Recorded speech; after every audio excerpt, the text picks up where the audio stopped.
उपवासाला तेच तेच पदार्थ तेलकट खाऊन कंटाळा आला का? म्हणूनच आज तुमच्या सोबत शेअर करीत आहे झटपट तयार होणारे वरतून कुरकुरीत आतून मऊ लुसलुशीत उपवासाचे आप्पे. उपवासाचे आप्पे चवीला तर अप्रतिम लागतात. जास्त वेळ भिजू घालायची गरज नाही, इन्स्टंट तयार होतात. नमस्कार, मी ज्योती. ज्योतिष किचन मध्ये सर्वांचं खूप खूप स्वागत आहे. साहित्य बघूया. 1 वाटी भगर घेतली आहे, त्याला वरई असेही म्हणतात. अर्धी वाटी साबुदाणा घेतला,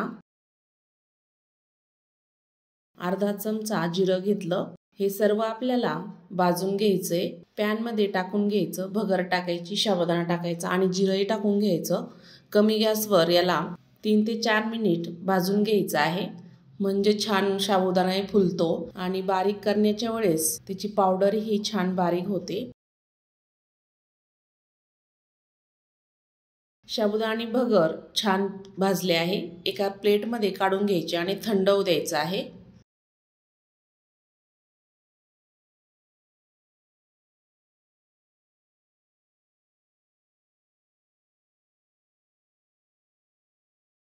साबुदाणा आणि भगर छान थंडी झाली आहे. छोटं भांडं घेतलं आहे मिक्सरचं, त्यामध्ये टाकून घ्यायचं. जेवढं बसेल तेवढं टाकायचं. मिक्सरच्या छोट्या भांड्यामध्ये छान बारीक होतं, त्यामुळे छोटं भांडंच वापरायचं. अर्ध मिश्रण मी इथे टाकून घेतलं. झाकण लावून याची बारीक पावडर तयार करायची. ह्या पद्धतीने अशी हाताला चोळून बघायची. राहिलेलं मी असंच बारीक करून घेणार आहे. ह्याच पिठामध्ये अर्धी वाटी दही टाकायचं. जास्त आंबटही नको. 3 ते 4 हिरव्या मिरच्या कापलेल्या टाकायच्या. चवीपुरतं मीठ टाकायचं आणि झाकण लावून याला मिक्सरला फिरवून घ्यायचं आहे. आवश्यक असेल तर 1-2 चमचे पाणी टाकायचं आहे.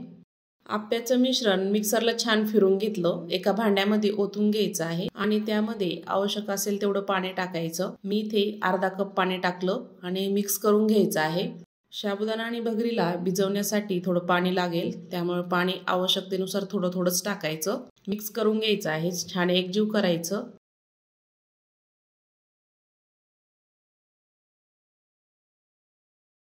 मिश्रण आपलं छान मिक्स झालं आहे. 2 चमचे भाजलेले शेंगदाणे टाकायचे. मी इथे भाजून शेंगदाण्यांची साल काढून घेतली. 1 मोठा बटाटा किसून टाकायचा. बारीक चिरलेली कोथिंबीर टाकायची. तुम्ही कोथिंबीर आणि जिरं खात असाल तरच टाका. छान मिक्स करून घ्यायचं आहे.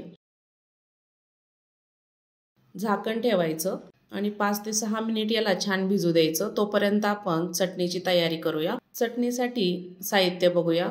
अर्धी वाटी भाजलेले शेंगदाणे घेतले. 5 ते 6 हिरव्या मिरच्या घेतल्या.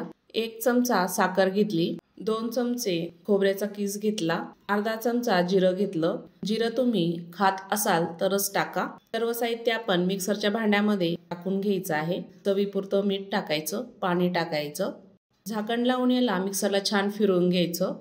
तयार झालेली चटणी एका भांड्यामध्ये काढून घ्यायची आहे. चटणी आपल्याला थोडीशी पातळच ठेवायची. मिक्सरच्या भांड्यामध्ये थोडं पाणी टाकून चटणीमध्ये ओतून घ्यायचं. 1 चमचा मी इथे तूप गरम करून घेतलं, त्यामध्ये थोडंसं जिरं टाकलं. जिरं छान तडतडलं की चटणीवर ओतून घ्यायचं. मस्त अशी आप्यासोबत खाण्यासाठी चटणी तयार झाली आहे.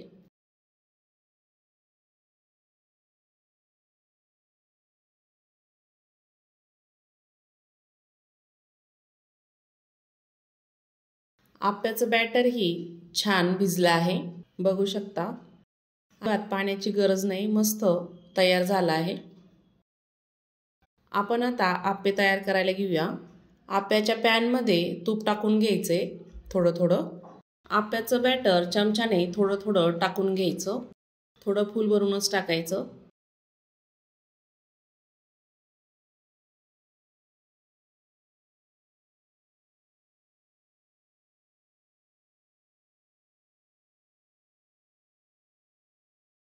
आप्याच्या पात्रामध्ये सर्व बॅटर टाकून घेतलं. झाकण ठेवायचं आणि 2 ते 3 मिनिट याला छान होऊ द्यायचं आहे.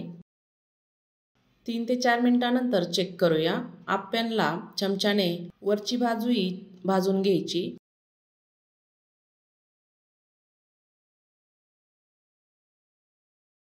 बघू शकता आप्पे किती छान तयार झाले आहे।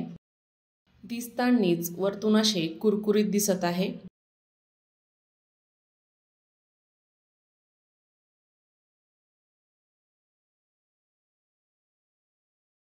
एक मिनिटभर आप्प्यांचा खालचा भाग होऊ द्यायचा। तयार झालेले आप्पे एका प्लेटमध्ये काढून घ्यायचे आहे।